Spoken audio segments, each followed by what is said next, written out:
This video is about the early life of Oppenheimer and his upbringing. As a side note, Prometheus, as a reference to the Greek god of fire, was intellectual and tricky, hence the title of this book. Robert J. Oppenheimer was born on April 22, 1904, and was of German-Jewish immigrant parents who were part of an ethical culture society that was rational and humanistic. Oppenheimer was ambivalent about his culture. Ella was Robert's mom, and his childhood was luxurious, but he was unspoiled. He liked building blocks, reading, writing, and minerals. His parents knew he was a genius. Robert wasn't very interested in playing with kids his own age. His mother had another son, Frank, who was 8 years younger than Oppie.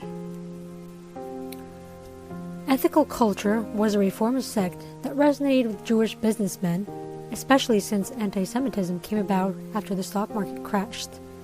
Robert was quietly proud and stubborn at times. The culture school sheltered him, and he only had one friend at age 17. It took Robert a long time to grow up.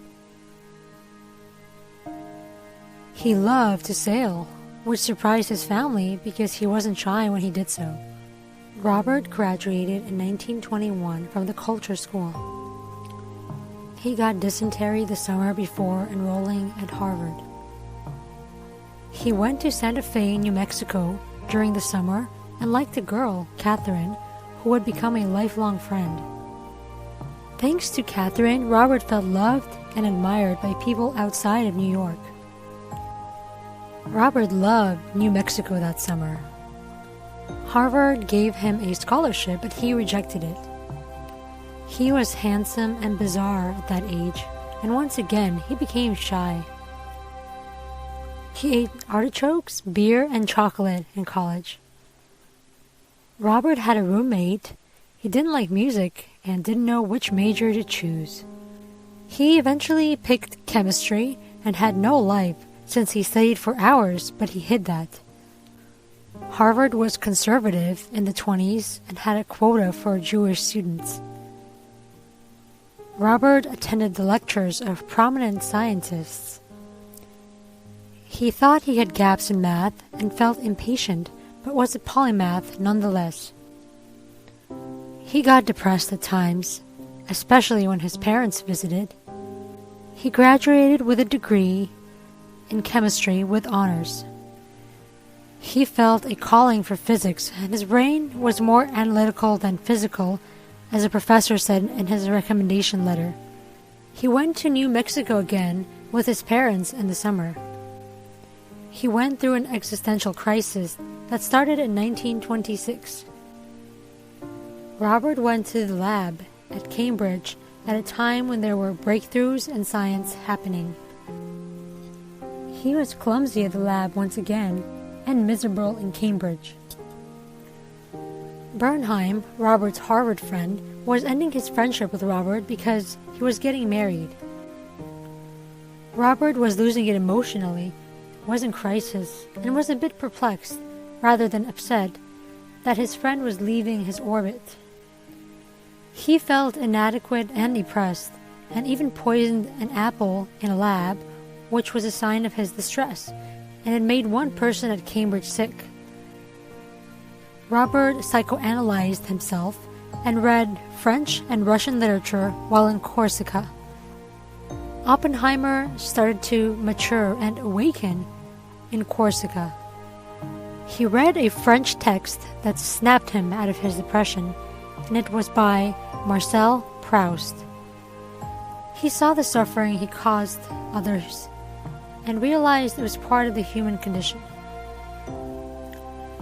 He worked on the continuous spectrum problem and published his first physics work. He also argued with Einstein a few times when he got older.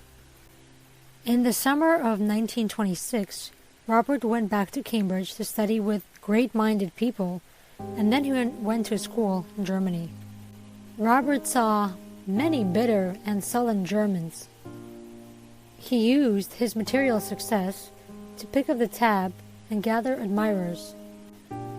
He presented papers on quantum theory to the Cambridge Philosophical Society. Oppenheimer became close with two young physicists. Heisenberg was his friend, but they later became foes. On the Quantum Theory of Molecules was published, and Robert submitted a doctoral thesis. He was the first to post a paper about quantum mechanic tunneling. Oppenheimer left school for economic reasons that semester. He had a new sense of worth and personality after this. Oppenheimer earned his doctorate and was rising. He was offered a teaching job at Caltech, and he reconnected with his younger brother. Oppie still loved poetry. He accepted his teaching position at Caltech because it reminded him of New Mexico, and he needed a new start. He published 6 papers on quantum theory in 1928 and got more productive. Then he visited New Mexico again and wanted to guide his younger brother as they met without parents. His younger brother was more mature than Robert at that time, and he was just as gifted as him. Robert saw 2 types of people in the world, those worth his time and those who weren't worth it. Friends thought Robert was mentally strong and physically weak. He rested for 6 weeks and had a mild case of tuberculosis as was suspected. He went to Zurich in 1929. He then published 16 papers within the next few weeks, which was impressive. He published a paper on remission and the elasticity of electrons. Quantum mechanics is the study of what doesn't exist but is real and is at the forefront of the digital age. Oppie was in Zurich and took breaks in New Mexico. He said his 2 loves were physics and New Mexico, and he liked to ride on a horse while there. Oppie taught an undergraduate class on wave quantum duality, which many students needed help understanding. Many students took his course more than once. Robert told his students to call him Oppie. Phillips was the first doctoral student of Oppenheimer. Oppenheimer also published a paper on dwarf stars. He also studied black hole theory. He was imaginative but never won the Nobel Prize. He liked to collaborate with those who could test his theories. He didn't have much time for friends and crashed his car once with a woman named Natalie. Their relationship ended when she moved away to be a book editor. Oppie was full of contradictions. He was interested in many things and was complicated. Robert's mom came down with leukemia in 1931 and passed away that October when Robert was just 27. The death brought him closer to his dad. Robert had been looking for peace of mind since his crisis of 1926, and he turned to Sanskrit texts. He felt a sense of duty and ambition. Robert Server became friends with Oppenheimer, met Charlotte, and later married her. The Servers came to visit Oppenheimer in New Mexico. Oppenheimer decided to stay in Berkeley rather than go to Princeton. He met a lady, Jean Tatlock, who would go on to change his life. How do you feel about Oppenheimer's early life? Voice your opinion in the comment section below. Thanks for watching.